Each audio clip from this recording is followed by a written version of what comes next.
Welcome to the Envision Rise podcast show, a podcast that helps foster respect through inclusion, service, and equity. Now here's your host, Stacey Hegarty. Welcome to the Envision Rise podcast. I'm Stacey Hegarty, your host and Vice President of Equity and Inclusion for Envision Rise. Our guest today is Dr. Beth Banks Cohn. Beth, thank you for joining us. We're so glad to have you here. Oh my goodness, it's such a pleasure, Stacey, and I'm just thrilled to have a conversation with you today. Let's get right into it. Why don't you, I know a bit about you, but why don't you introduce yourself to our listeners so that they can understand a little bit more about what you do and how it applies to their lives? I would say that I've been in business longer than I care to reveal, mostly working on change. I would say I have at least 25 plus years experience working with organizational change, both internally inside of organizations and as a consultant. I've been in my own business for about 19 years. So really had the full gamut of experience. And I went back to school a couple of times to get more book learning as well. And so I feel like it's something that I bring to all of my work, not just the practical experience, which is critically important, but also the being really informed by the literature and by the studies that have been done about successful change in organizations. So one of the things that we hear a lot, and I'm sure you hear even more, is change is hard. People don't like change. Humans are naturally adverse to change. It's such a broad topic, and there are so many ways that change impacts us in our personal lives, our professional lives, from the minute we wake up until the minute we go to sleep, and then sometimes even while we're sleeping, change is having an impact on us. So tell me about your research. I know you've got a lot of research surrounding how change has an impact on the three different parts of the brain. Let's dig in a little.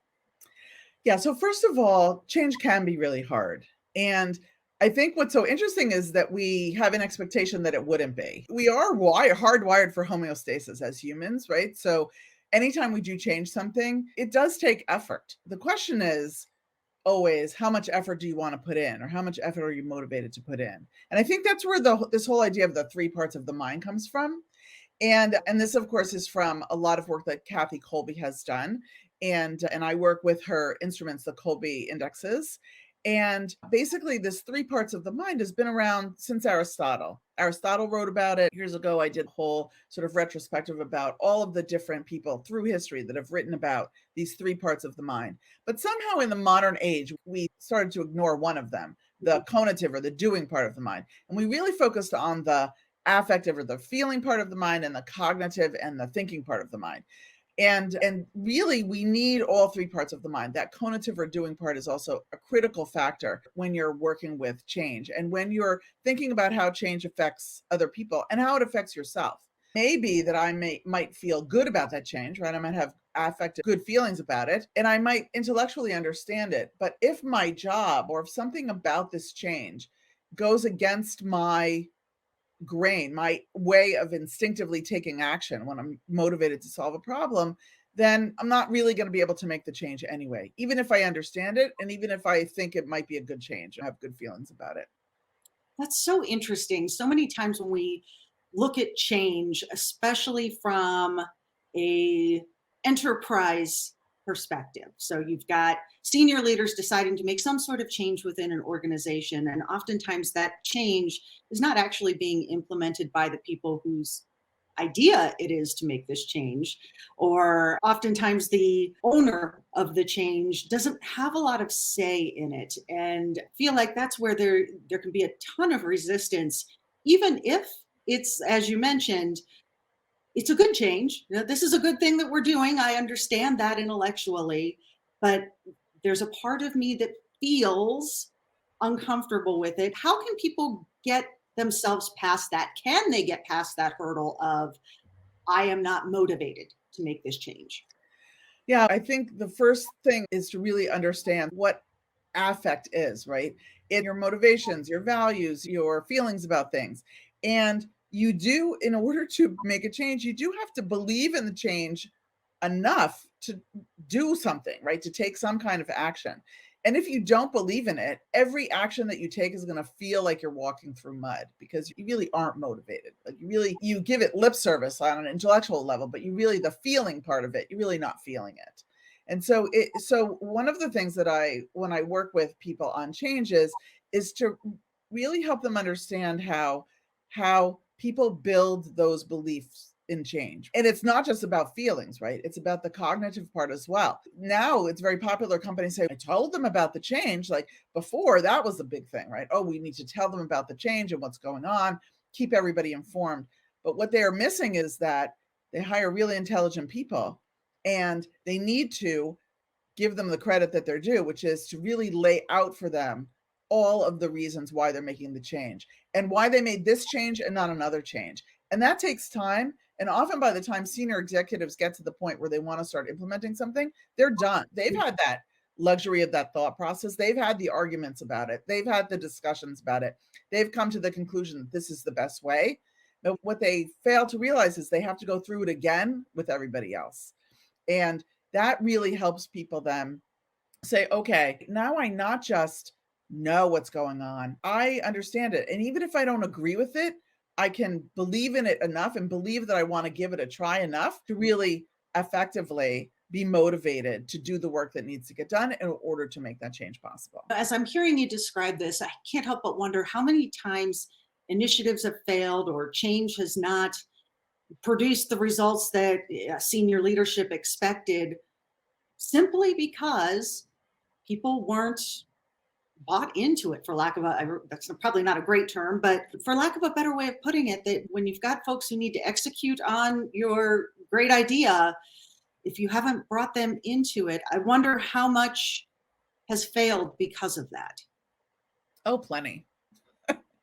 There's no other way to say it. There's plenty of initiatives that have failed. And often companies will say it was the market, we didn't have the right people, the project team didn't do a good job. There's lots of scapegoats that you can find when a change doesn't go well. But at the very core of it, it's really about how the company as a whole, both the senior executives and potentially the project team as well, really didn't pay attention to all three parts of the mind.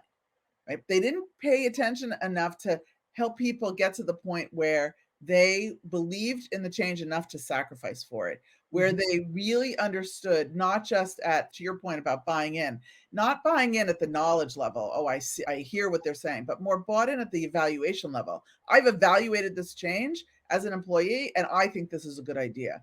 And they certainly haven't looked at the connotative or the doing part, which is, have we fundamentally changed the way people have to work to the point where they're no longer productive because their way of doing things, their best way of doing things, we've thrown out, and now we want them to do it in a completely different way. So you brought me to my next thing that I want to talk to you about. This is a perfect segue. So you contributed to a book called The Secret Sauce for Leading Transformational Change. And one of the examples in your chapter has to do with sales team fundamentally changing their approach. And it sounds to me that this was a team made up of not only, veterans, but also some newer folks, and how they actually stepped through this change that perhaps a different approach would have forced a different kind of team to collapse. Yeah, tell our listeners about this and what some of the takeaways were. Yes, when they brought me onto the project, they had already decided on the date they were going to do the rollout to the sales force. And they explained to me that they were fundamentally changing the way Salesforce were selling. And they had a lot of worries about the veterans, more than the newer people, but more the veterans who they felt were like, quote unquote, stuck in their ways, and that they wouldn't make the changes that needed to get made, and they wouldn't sell the new way. They would just rely on their old way. And then they said, and we're doing this in a month. And I said, okay, so tell me what kind of support you're giving them. What's the marketing tools that you're going to give them? Oh, we're not going to be ready. I said, well, what kind of training are you going to do? We're just going to bring them all into a sales meeting, and we're just going to explain it to them, and then we're going to tell them the marketing materials are coming, and then tell them to go out and they have to start using it right away. And I said, okay, first of all, I was speechless, just like I am right now. First of all, you don't have any support. You're just telling them that. You're not getting them to the evaluation level about why this would work better for them than this other way, right? These are highly successful sales reps. Some of them had 20 years experience selling some of these products that they were now being told they had to sell differently. And now you're just going to come in and say, just trust us. This is a better way. And oh, by the way, we're not even going to give you materials. So you're not even going to have any support out in the field. And we're not even going to give you a chance to think about it. We're just going to make you do it. Like, we're going to bring you in one week, and then the next week you just have to start doing it. And then we're going to hold you accountable. And so I said to them, I think what you need to do is you need to do a pilot. Like, you need to prove to people, you need to get them to that evaluation level. You need to prove to them that this is going to work. And you need to have the marketing materials for that pilot so that you can show them how the marketing materials are really going to help them do their jobs better and how they'll be more successful. And you need to get them to believe that this way is the best way, because they're going to have to make a lot of changes, right? So they need to, from an affective, they need to feel really positive about it so that they are put in that extra effort. I said, and you need to take into consideration that all of your sales reps sell differently because they have different ways of approaching their jobs that helps them be successful. So then how is this going to allow them to continue to be the best salesperson they can be without constraining them? And the best way to do that, in my mind, was a pilot. And so I convinced them. We delayed the rollout for 4 months, and we got the marketing materials done quicker. And we did a pilot with a significant number of reps and also senior reps that had big personas and also big followings among the younger sales reps. And we included them all in the pilot. When we did that, during the pilot, they realized that there were some things that really weren't going to work. And the sales and marketing teams that were back at the home office had to change a few things. So really everything got changed during the pilot as well. Not everything, but enough so that it really made a huge difference. And when they finally got to the rollout 4 months later, they had the people that had been in the pilot get up and do the training and talk to them about what a difference it made and how it made, giving examples of how this doctor wouldn't even talk to them. But now when they changed the way they approached that doctor, they had a much better success rate. The doctor started writing the drug, like all these different things. And it was wildly successful. Uptake was immediate. And they blew their goals out of the water in the first 6 months. I'm hearing you describe this, and it keeps coming back in my mind to trust. And that oftentimes when a change is being implemented, some part of the organization, typically the top of the org chart, is saying, just trust us, this will work. And there's not the reciprocity of, we trust you, the owners of this process, the owners of this policy, the people who are going to actually have to implement this change.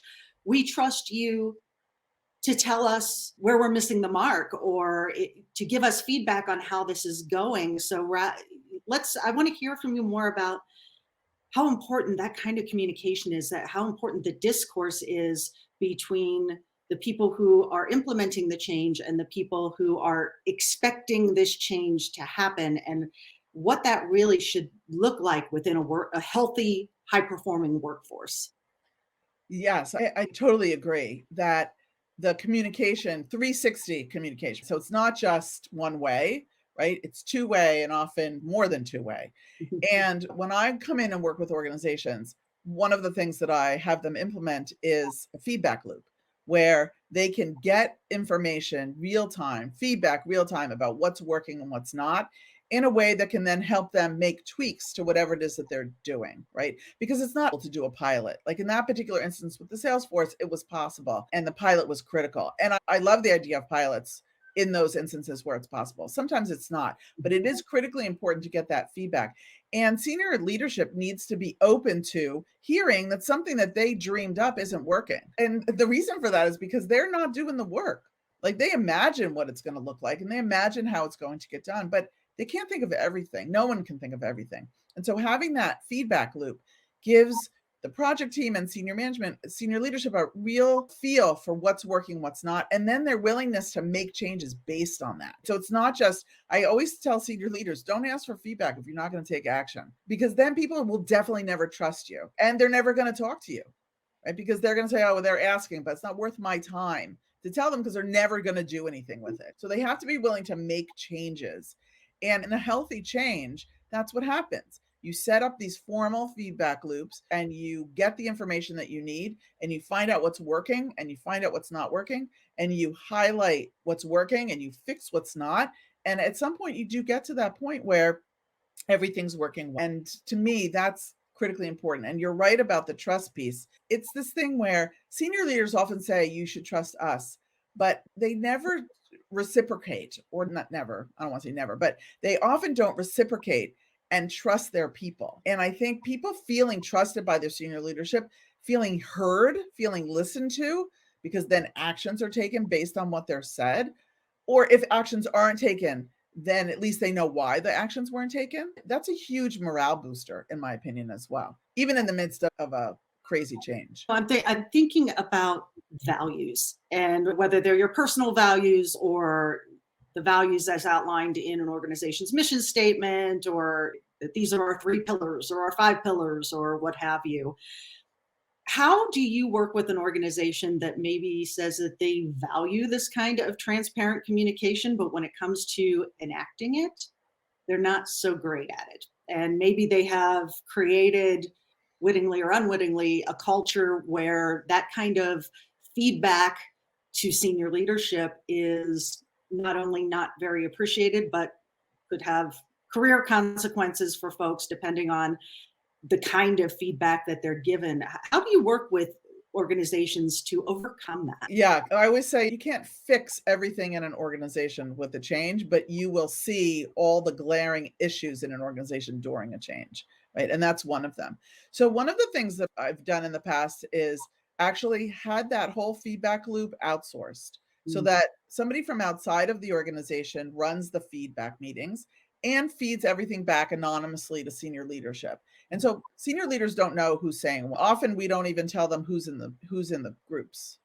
And not that couldn't be found out, but it's often the anonymity that allows people to speak up. But it also allows, when you have a person from outside the company who's delivering the message that this is what's working really well and this is what isn't, and then what are we going to do about the stuff that isn't? How are we going to answer all of these? Then often it's easier for everybody to have the conversation, easier to get the feedback, but also easier for senior leaders because it's not some upstart, right, from below them that's coming in and saying this isn't working. It's me, a consultant who has a lot of experience with this, or someone like me, and can really have an honest conversation with them about, okay, you're seeing that it's not working. What are you willing to do about it? And I think that's to me a solution that has worked in the past, because sometimes organizations are the type where they can do this entire thing without me. Like I can help them set it up and help them see what they need to do and what the process needs to be, and then they can take it and run with it. But then there are other organizations where I've had to be the face because they really don't have that trust,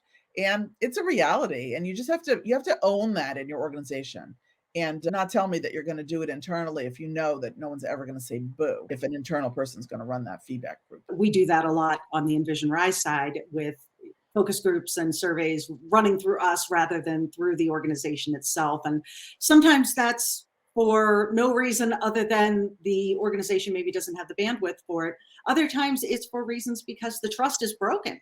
And you can feel it. I'm sure you feel it when you're talking to individuals or running focus groups, that you identify which organizations have broken trust and which ones just haven't attempted it even, and how important that is. What are some key factors and takeaways you think leaders need to understand as they embark upon change? And like I said earlier, we're constantly changing. And the past few years with the pandemic and lots of other things going on in our society, change has really been accelerated. And then we throw in some technology on top of it, and everything is just coming so fast.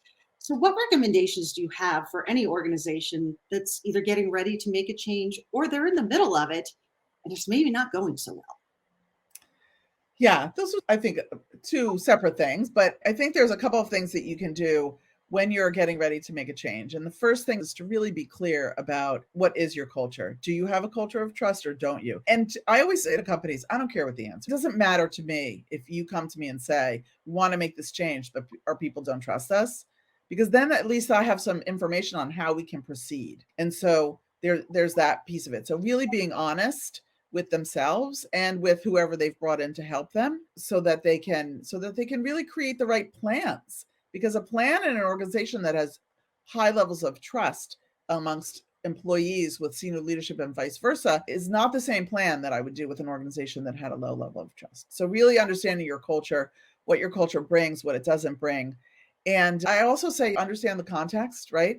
Where is this change being implemented? Like you said, change comes fast and furious, but how many other changes have you done and what's possible based on that? So have realistic expectations. But from a communication perspective, also, I always tell senior leaders, you can stand up in front of a group and say to them, you trust me, or I'm confident that this is going to work. But if they don't believe you, if you don't have credibility, don't do that. So be really clear also as a leader, like where your egg on the face factor is. I once worked with a leader that people really didn't trust him. He was brand new. He was brought in. The last person behind him was so beloved. They brought in this guy. He presented not so great. Like he didn't present a great front as a leader. And then he got up to say that he was merging with another company.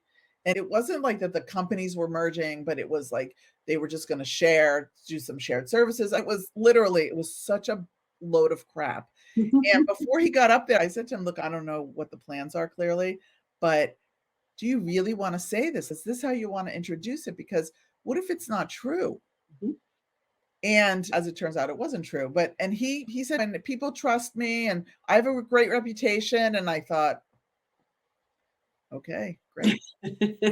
More work for me. But I think it's really critical to understand as a senior leader, really be honest with yourself. And it's hard, right? Because when you're in a senior leadership position, especially in large companies, no one's ever honest with you anyway. No one's ever going to tell you that you don't have credibility. No. I might have if I worked with you, but most people won't, right? Because that is career limiting or career ending. But I think it's important for you as a leader to know that about yourself. And I think from a communication perspective, it really is not just focusing on the what, but on the thought process behind it. And on doing some work prior about really what is going to be the impact. Like not just saying, oh, these people are going to be impacted, but we're not really sure how. That's never an answer. When I ask that question, if that's what you say to me, I say to you, you're not ready. You need to do more impact studying because you have to know down to the individual job level what the impact is going to be. So I think from a communication perspective, it's all of those things. And go into it with your eyes open. If you don't have trust, you need to know that. If you don't have a strong culture or you have a very fragmented culture, you need to know these things. I'm thinking about organizations that went fully remote and are either now back fully in person or some kind of hybrid thing that they threw together because they've got all this office space. And there is some truth to we are social creatures, and being back in the office does have a lot of benefits. But I think this is a really good example of when we went fully remote because of the pandemic, it happened so fast that there was very little time for people to really think about the intricacies of it. It was simply a matter of there's a virus out there. We don't know what it's doing to us. So everybody go home for 2 weeks. And then it ended up being everybody be home for 2.5, 3 years. And now we need to go back. Unfortunately, what I see organizations do is the opposite of, okay, we've been fully remote for almost 3 years. So starting Monday, everybody back in the office 40 hours a week. I think using that example, what would you recommend that organizations do instead? I think that's a simple example that people can universally understand for the most part.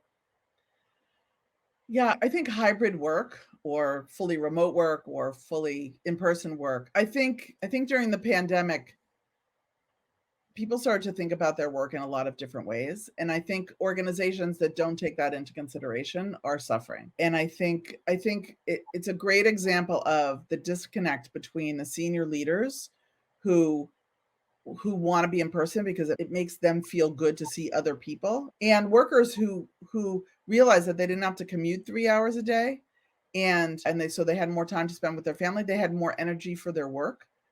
And so they really don't want to come back. And so I think it's that disconnect and really thinking about from a 3 parts of the mind perspective, Yeah, as a senior leader, I might want people to come back, but what do other people want? Like, what's going to work for them that's going to allow them to be the most productive, most creative, most bought into the mission of our company? And is that getting to work from home 2 days a week or 3 days a week? Is that only coming in periodically? Like, it's going to look different for lots of different organizations, but it comes from the top. And leaders have to take into consideration that they're not alone and that what they want isn't the only thing that's possible. But I have seen senior leaders that say, I just want everybody back in the office because that's what I want. That's a little short-sighted, but it's a way. Yeah, that's one option. Right? And people will do it. I think one of the things about the pandemic is that we realized that people could be really productive and work at home. And somebody said to me, oh, now we're never going to have to go back. We're always going to be able to work from home, at least periodically when the pandemic is over, because the senior leadership realized that we can be productive and work from home. And I said, they're going to have really short memories and they're going to come back in the office and they're going to say, absolutely not. Yep. Because now all of a sudden I trusted you during the pandemic when it was most critical, but now I don't trust you anymore for whatever reason. And I think senior leaders have to take a hard look at what the belief system is that they're bringing into this, and if it's really going to work for the betterment of everybody in the organization. Because what people were capable of doing during the pandemic, they're capable of doing now.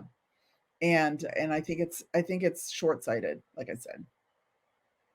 This is such an interesting conversation. Unfortunately, we're coming to the end of our time, but what resources do you recommend that people look at? Obviously, your book, The Secret Sauce of Leading Transformational Change. How can people get in touch with you? The services that you offer are so critical to organizations getting ready to undertake large change. Yeah, people can email me, Beth, B-E-T-H, at ADRA, A-D-R-A, change.com. And I'm happy to obviously have a conversation. I'm on LinkedIn, Beth Banks Cohn, and so you can find me there. And I think there's lots of resources out there. I think it's a matter of what it is that you're trying to do. It can be a little overwhelming. I write a lot about change. I have on my website which is ADRAChangeArchitects.com. I have a bunch of articles, and I have a couple of other books that I've written. One is called Change Smart: Implementing Change Without Lowering Your Bottom Line. And the other one is called Taking the Leap, and which we wrote during the downturn in 2008, Raz Zashoff and I, and talks a lot about your career, but also a lot about change as well. But be discerning. To me, if you want to know my top 3 books, email me, beth@adrachange.com, and I'm happy to tell you what they are. I mean, they won't just be like the top 3 of my books, but there'll be other books as well. Dr. Beth Banks Cohn, this has been a really great conversation, and I am about to go look into the 3 parts of the mind even further. Thank you so much for your time, and we hope you'll come back and join us again. Thank you so much. It was such a pleasure, Stacey. I really appreciate having this conversation with you. It's an important conversation to have. Thanks so much.